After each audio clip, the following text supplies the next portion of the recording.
Hello दोस्तों। स्वागत है आपका हमारे यूट्यूब चैनल PINT भादरा में।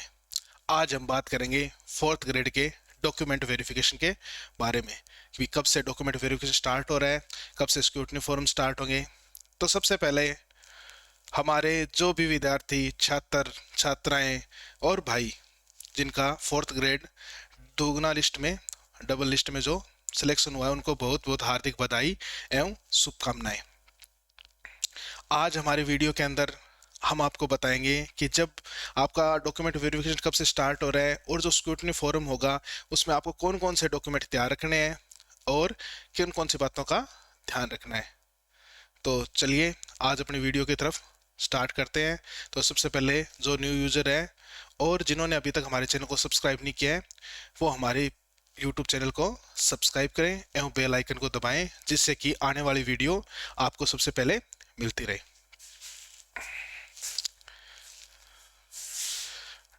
Fourth grade requirement document verification. तो अभी थोड़े दिन पहले आलोक राज जी का एक ट्वीट आया था जिसके अंदर क्या लिखा हुआ है कि फोर्थ क्लास भर्ती जो है, मतलब फोर्थ क्लास इतनी बड़ी भर्ती है, डीवी बहुत बड़ी है जो संबंधित विभाग को प्लान करना पड़ता है। मतलब कोई छोटी मोटी भर्ती जैसे जिसके अंदर 2000-3000 पोस्ट आती है उनके लिए डबल में कोई मुश्किल नहीं होती, लेकिन जहाँ पे इतनी बड़ी भर्ती हो जहाँ 1,00,000 बच्चों का डीवी करवाना है तो देखो सरकार को प्रॉब्लम तो होगी, तो उसके लिए पूरी प्लानिंग भी करनी पड़ेगी। तो ये बोल रहे हैं कि आज मेरी शिक्षा विभाग से बात हुई, उन्होंने बताया कि डीवी प्लान बन गया, मतलब डॉक्यूमेंट वेरिफिकेशन का जो प्लान है वो बना दिया गया। उनके प्लान के मुताबिक स्क्रूटनी फॉर्म जो आपको जैसे मतलब जो बच्चे का सिलेक्शन हो जाता है, जिनका लिस्ट के अंदर नाम आ जाता है, उनको डॉक्यूमेंट वेरिफिकेशन पहले स्क्रूटनी फॉर्म भरा जाता है। क्यों? क्योंकि उसके अंदर आपके सारे डॉक्यूमेंट्स अपलोड होते हैं, सारी डिटेल्स अपडेट होती है, जिससे कि आगे आपको कोई प्रकार की दिक्कत ना हो। मतलब आप जो डिटेल खुद भरोगे तो आप डिटेल सही भरोगे, इसके लिए क्या स्क्रूटनी फॉर्म भराया जाता है। तो उनके प्लान के मुताबिक स्क्रूटनी फॉर्म फरवरी के दूसरे सप्ताह मतलब 1 तारीख को संडे था, नेक्स्ट संडे 8 तारीख को आएगा। तो कहने का मतलब 8 से लेकर 15 फरवरी के बीच में स्क्रूटनी फॉर्म शुरू हो जाएंगे। मतलब फरवरी के दूसरे सप्ताह में, तो दूसरा सप्ताह 18 से 15 तारीख के बीच में होगा, तो उसके बीच में आपके फॉर्म स्क्रूटनी फॉर्म वो क्या स्टार्ट हो जाएंगे। और अगर इस हफ्ते में अगर फॉर्म भरे जाते हैं तो लगभग 22 या 25 फरवरी के आसपास डीवी भी स्टार्ट हो जाएंगे। ठीक है, तो आज हम हमारी वीडियो में क्या क्या देखेंगे कि डीवी कब से होगा, जो मैंने आपको बता दिया, स्क्रूटनी फॉर्म कैसे भरे और शपथ पत्र कौन कौन से अपने को लगाने हैं। देखो सबसे पहले क्या ऑप्शन है, स्क्रूटनी फॉर्म। जैसे कि मैंने आपको भी बताया है कि स्क्रूटनी फॉर्म लगभग फरवरी के दूसरे सप्ताह में स्टार्ट होगा, मतलब 8 से 15 के बीच में। अब जब भी वो स्क्रूटनी फॉर्म शुरू हो जाएगा तो हम आपको एक यूट्यूब पेज पे, हमारे यूट्यूब पेज पे वीडियो डालेंगे जिसके अंदर स्टेप बाय स्टेप आपको बताया होगा स्क्रूटनी फॉर्म किस तरह से भरा जाएगा। आज के वीडियो में हम आपको सिर्फ ये बताएंगे कि स्क्रूटनी फॉर्म के साथ जो डॉक्यूमेंट लगने हैं वो लगभग सभी भर्ती के अंदर सेम होते हैं। तो वो कौन कौन से डॉक्यूमेंट होते हैं जो आप पहले से तैयार करके रख लो, और उसके अंदर जो शपथ पत्र लगाए जाएंगे वो भी हम आपको बताएंगे। लगभग यही शपथ पत्र होते हैं, और सही एवं सटीक जानकारी आपको जब स्क्रूटनी फॉर्म स्टार्ट हो जाएगा उसके साथ जो शपथ पत्र अपलोड होंगे वो दिए जाएंगे। हमारा जो लिंक आएगा वीडियो का नेक्स्ट, उसके अंदर ये सारी चीजें बताई होगी। तो आज आपको मैं मेन मेन डॉक्यूमेंट्स बताता हूँ। देखो इसके अंदर क्या लिखा है, scrutiny form copies required, you must bring the original documents along two self attested photocopies. मतलब जो स्क्रूटनी फॉर्म भरा जाएगा उसके साथ जितने भी डॉक्यूमेंट लगेंगे वो आपको 2 फोटोकॉपीज के अंदर तैयार करने हैं। तो कहने का मतलब है कि आपके पास जो अपने ओरिजिनल डॉक्यूमेंट्स है ना, जो मैं भी आपको बताऊं कौन कौन से जरूरी होंगे, वो तो आप पहले से फोटोकॉपी करवा के रख लो, जो आपको समय रहते पहले सारा कुछ तैयार हो जाए। इसके बाद क्या, form completion, ensure all fields are native filled and the form is signed at the bottom, no overwriting। मतलब आप जो फॉर्म भरोगे वो आपको सही से भरना है, और उसमें कहीं भी साइन वगैरह का अगर ऑप्शन दिया हो तो आपको साइन के अंदर कटिंग वटिंग नहीं करनी। ठीक है, नेक्स्ट, फीस रिसिप्ट। आप जो स्क्रूटनी फॉर्म भरोगे उसके साथ 100 रुपए की एक फीस कटेगी, वो रिसिप्ट भी आपको साथ में लेनी है। जैसे एक स्क्रूटनी फॉर्म हो गया, साथ में क्या होगी, उसकी फीस रिसिप्ट। और जब आपने फॉर्म भरा था मतलब OTR हुआ था, उसकी भी फॉर्म फीस रिसिप्ट जो है वो भी साथ में आपको लगानी है। Provide latest payment receipt generate after successful application submission. मतलब जब स्क्रूटनी फॉर्म भरा जाएगा तो उसके साथ फीस की रिसिप्ट होगी वो भी साथ में लगानी है। इसके अंदर आपको ध्यान क्या रखना है कि आप जहां भी ई मित्र भाई से अगर फॉर्म भरवाओ या आप खुद भरो तो एक तो सारी जानकारी जैसे हम स्टेप बाय स्टेप आपको बताएंगे वैसे भरनी है। उसके अंदर किसी भी प्रकार की गलती नहीं करनी है। और वहां पे जब आप फॉर्म का प्रिंट निकलवाओ रिसिप्ट प्रिंट निकलवाओ तो वो साफ एवं सुथरी होनी चाहिए। ये नहीं कि कहीं कटिंग हो, कटिंग कुछ नहीं होनी चाहिए। जैसे उसमें amount, date, transaction reference number clearly visible होना चाहिए, जिससे आपको कहीं किसी प्रकार की दिक्कत ना हो। इसके बाद है अटेस्टेशन फॉर्म। ये आप पहले ही तैयार करके रख सकते हो। ये एक अटेस्टेशन फॉर्म है जो आपको बोर्ड की साइट पे मिल जाएगा और हमारे पेज के सब्सक्रिप्शन में भी मिल जाएगा। आप उसके अंदर हमारे डिस्क्रिप्शन वाले लिंक के अंदर देखोगे तो आपको इस अटेस्टेशन फॉर्म का लिंक दे दिया जाएगा, जहां से आप ये डाउनलोड करके और फिलअप कर सकते हो। वैसे बोर्ड की साइट पे भी अवेलेबल है। इसके अंदर क्या है कि आपको साफ राइटिंग के अंदर अपनी सारी डिटेल्स फिलअप करनी है जिस तरह से इसमें दी हुई है। यहाँ पे जब आप सेकंड पेज पे देखोगे तो यहाँ पे थोड़ा ध्यान रखने योग्य बात है कि education qualification showing place of education with year in school and college since 15 year of age. मतलब जब आप 15 साल के थे, मतलब जब आपने 15 साल पूरे कर लिए थे, उसके बाद जो आपने पढ़ाई की है उसकी डिटेल्स ही यहाँ पे फिलअप करनी है। कहने का मतलब है अगर आपने 10th 14 साल में कर ली थी तो आपको वो चीज नहीं डालनी। अगर आपने 10th को 15वीं साल में किया है तो आपको वो डिटेल डालनी है। और यहाँ पे नीचे क्या दिया हुआ है देखो, नेम ऑफ 2 रिस्पॉन्सिबल पर्सन। यहाँ आपके गांव में या शहर में या आपके वार्ड के आसपास जो भी कोई आपके रिस्पॉन्सिबल पर्सन है, 2 जानकार है, उनका नाम आप यहाँ पे फिलअप कर सकते हो। और इसको लास्ट में क्या है, फर्स्ट ग्रेड मतलब गेजेटेड ऑफिसर से आपको अटेस्टेड करवाना है। ठीक है, फोटो को, और यहाँ नीचे यहाँ फोटो पे भी साइन करवाना है और नीचे भी साइन करवाना है। इसके बाद क्या देखो, एप्लीकेशन फॉर्म। 4th ग्रेड के जो फॉर्म निकले थे उस टाइम आपने जो फॉर्म फिलअप किया है उसका जो प्रिंट आउट है वो भी आपने स्क्रूटनी फॉर्म के साथ निकल लगेगा। तो अगर किसी के पास प्रिंट पहले से पड़ा है तो ठीक है, अगर नहीं है तो SSO ID पे जाके डाउनलोड करके आप प्रिंट निकाल सकते हो। वो भी बिल्कुल क्लियर होना चाहिए, ध्यान रखना। इसके बाद देखो डॉक्यूमेंट स्टार्ट हो गए। 10th class marksheet original and copies. Submit the original marksheet for verification along with self attested photo copies. मतलब जब आप DV करवाने जाओगे तो वहां पे आपकी मार्कशीट क्या है, ओरिजिनल देखी जाएगी और साथ में 2 फोटो कॉपीज भी सबमिट होगी। अब देखो यहाँ पे एक ध्यान रखने योग्य बात क्या है कि मार्कशीट और सर्टिफिकेट 2 चीज होती है। 2009 से पहले क्या होता था कि एक छोटे अपने राजस्थान के अंदर मार्कशीट तो छोटे रूप में आती थी और जो प्रमाण पत्र है वो पोर्ट्रेट में बड़े साइज में आता था, तो दोनों अलग अलग होते थे। उसके बाद 2010 के अंदर क्या हुआ, मार्कशीट के पीछे प्रमाण पत्र का ऑप्शन दे दिया। तो जिस भाई के पास दोनों चीजें अलग अलग है तो वो दोनों चीजें सबमिट होगी और दोनों की फोटोकॉपीज लगेगी, ये ध्यान रखना। ठीक है, और डिटेल्स देखो वेरिफिकेशन के अंदर क्या क्या चाहिए, roll number, passing year, subject, course score, ये सारी चीजें वेरिफिकेशन के टाइम देखी जाती है। तो इनकी फोटोकॉपीज जो है वो साफ होना चाहिए। और 10th की मार्कशीट अपने जन्म प्रमाण पत्र की जगह भी काम आती है। मतलब अपने जो डेट ऑफ बर्थ है उसकी वेरिफिकेशन के लिए भी 10th की मार्कशीट। देखो क्या लिखा हुआ है, this is the primary document for verifying your date of birth. मतलब ये प्राथमिक डॉक्यूमेंट है जो आपकी डेट ऑफ बर्थ को बताता है कि ये आपकी डेट ऑफ बर्थ यही है। ठीक है, नेक्स्ट आपकी और मार्कशीट। जैसे आप बोलोगे कि सर ये तो भर्ती 10th बेस पे थी, 12th बेस पे थी, तो क्या हमें सारे डॉक्यूमेंट्स अपलोड करने जरूरी है? तो आपने जितनी भी क्वालिफिकेशन कर रखी है अगर आप इसमें फिलअप करते हो तो उसमें कोई प्रॉब्लम नहीं है। आपने फॉर्म के टाइम अगर ग्रेजुएशन तक डाली है तो आप ग्रेजुएशन तक की मार्कशीट इसमें डाल सकते हो। और अगर आपने मान लो कि उसमें 10th 12th की मार्कशीट डाली थी और आपने उसके बाद ग्रेजुएशन कर ली, पोस्ट ग्रेजुएशन कर ली, तो वो भी आप इसमें डाल सकते हो, उसमें कोई प्रॉब्लम नहीं है। कहने का मतलब आपको सभी जो क्वालिफिकेशन आपकी वो अपलोड करनी है। वहां पे आप ओरिजिनल डिग्री लेके जाओगे और provisional certificate along with the marksheet for all year semester. मतलब आपकी जो मार्कशीट है प्रोविजनल ईयर है वो, और जो आपकी जितने भी साल की मार्कशीट है, first year, second year, third year, जितनी मार्कशीट है वो सभी की सभी ओरिजिनल चेक होगी और फोटोकॉपी भी उनकी सबमिट होगी। तो जब आप स्क्रूटनी फॉर्म भरोगे तो तीनों मतलब first year, second year, third year तीनों मार्कशीट लगाओगे।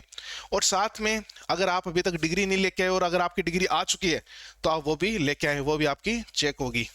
ठीक है, देखो required for all additional qualification PG BEd etcetera जो भी आपकी है वो सारी आपको डालनी है। ठीक है, इसके बाद देखो कास्ट सर्टिफिकेट। इस चीज की सभी के बहुत ज़्यादा प्रॉब्लम आती है। कैसे कि कई तो बोलते हैं कि सर मैंने फॉर्म भरा था तो उस टाइम कास्ट सर्टिफिकेट था नहीं, या मेरे पास उस टाइम सर कास्ट सर्टिफिकेट तो था लेकिन अभी मैंने बनवाया नहीं, तो उसके लिए क्या करें। तो आपको एक बात बता दूं कि अगर आपने, वैसे रूल तो यही होता है गवर्नमेंट का कि जब भी आप कोई भर्ती का फॉर्म भरो तो उस टाइम आपको वो सारी क्वालिफिकेशन या जिस चीज़ का फ़ायदा मिल रहा है, जैसे एज का हो गया या मान लो कास्ट का हो गया, जो भी फ़ायदा मिला वो सारे डॉक्यूमेंट्स पहले से तैयार होने चाहिए। जैसे मान लो आपकी कास्ट सर्टिफिकेट है, आपने फॉर्म भरा था 15 जुलाई 2024, मान लो 25, जो भी डेट थी आपने, जैसे वो उस टाइम आपके कास्ट सर्टिफिकेट क्या है बना होना चाहिए। अब मान लो कई बच्चों का क्या है कि कास्ट सर्टिफिकेट बना हुआ था लेकिन उसमें क्या, जैसे ओबीसी के लिए 1 साल वैलिड होता है, तो 1 साल से ज़्यादा हो गया था और उन्होंने वो देखा नहीं और फॉर्म भर दिया, तो उसके लिए आपको ज़रूरी है कि 50 रुपये का स्टाम्प जरूर लगाएं, क्योंकि मान लो कि वो अगर आगे मांग भी सकते हैं जब डीवी होगा। और जिस बच्चे ने मान लो कि जब भर्ती फॉर्म खुले थे और उस टाइम कास्ट सर्टिफिकेट बना रखा था और वो वैलिड भी था, तो आपको उसकी फोटोकॉपी लगानी है। और अभी आपको डीवी से पहले एक न्यू कास्ट सर्टिफिकेट भी चाहिएगा कि आप अभी भी उसी कास्ट में हो क्या। तो खास बात यह है कि अभी आपके पास न्यू भी कास्ट सर्टिफिकेट होना चाहिए, और जब भर्ती का फॉर्म भरा था उस टाइम आपके पास जो कास्ट सर्टिफिकेट था उसकी भी फोटोकॉपी होनी चाहिए। तो ये सारी चीजें संभाल के जरूर रखें। देखो, provide a valid certificate issued by the complete government authority. Okay, next, मूल निवास must provide a valid state issue domicile certificate bona fide registration provide your residency status। मतलब आप अगर दूसरे स्टेट से बिलोंग करते तो भी आपको बोनाफाइड चाहिएगा। मूल निवास सभी जो भी कैटेगरी के हैं सभी को जरूरत पड़ेगी, चाहे वो कोई सी स्टेट से बिलोंग करता हो। जो मूल निवास है वो 10 ईयर से पुराना नहीं होना चाहिए, ध्यान रखना। 10 ईयर से ज़्यादा पुराना नहीं हो चाहिए, इसकी वैलिडिटी 10 ईयर्स होती है। और अगर कोई भाई चाहे कि 7-8 साल हो गए सर नया बनवा लूंगा, तो वो नया बना के भी अपलोड कर सकता है, उसमें कोई इश्यू नहीं है। आपके पास जो पहले वाला पड़ा है वो भी आप लगा सकते हो। 10 ईयर तक आपका क्या है, मूल निवास वैलिड है। ठीक है, देखो ये लिखा हुआ है, ensure the certification is currently valid and the address details match your application form.